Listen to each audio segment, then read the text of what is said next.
नए वर्ष के स्वागत के लिए वर्धा में श्री राम मंदिर देवस्थान समिति और श्री राम शोभा यात्रा समिति द्वारा विभिन्न कार्यक्रमों का आयोजन किया गया। यह आयोजन हर साल की तरह इस बार भी धूमधाम से मनाया जाएगा, जिसमें धार्मिक और सांस्कृतिक कार्यक्रमों का समागम होगा।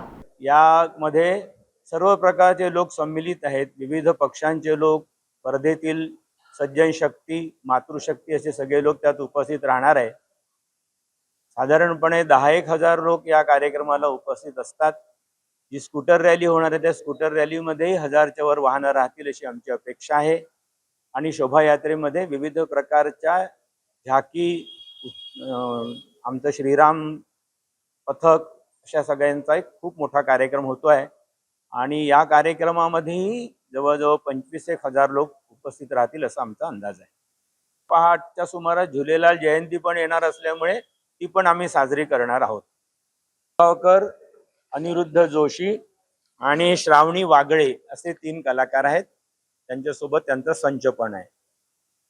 आमचं आवाहन हेच आहे सगळ्यांना की आपल्या भारतीयत्वाची जाणीव अधिकाधिक लोकांमध्ये उत्पन्न व्हावी, या दृष्टिकोनातून आमच्या सर्व कार्यक्रमांचं आयोजन असतं आणि सर्वांनी त्यात सहभागी व्हावं। इव्हन स्कूटर रॅलीच्या मागे आम्ही जे आवाहन केलं आहे किंवा प्रभात फेरीच्या मागे की भारतीयत्व जाणा आणि भारतीयत्व जपा।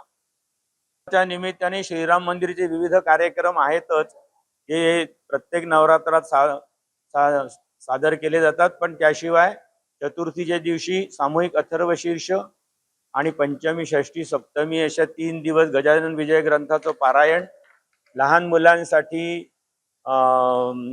स्तोत्र पठणाचा कार्यक्रम आणि सगळ्यात शेवटी महाप्रसादाचा कार्यक्रम असं आम्ही आयोजन केलेलं आहे। संगीतमय यावेळेला आम्ही आयोजित केली आहे ती श्री किशोरजी गलांडे यांची रामकथा आम्ही आयोजित केलेली आहे। संगीतमय आहे, 7 दिवस चालेल।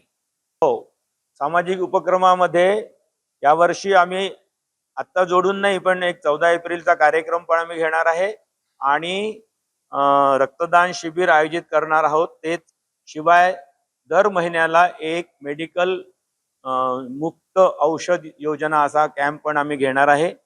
वृक्षारोपण घेणार आहे। गरजू विद्यार्थ्यांना साहित्य, शैक्षणिक साहित्य वाटपाचा पण कार्यक्रम आम्ही घेऊ।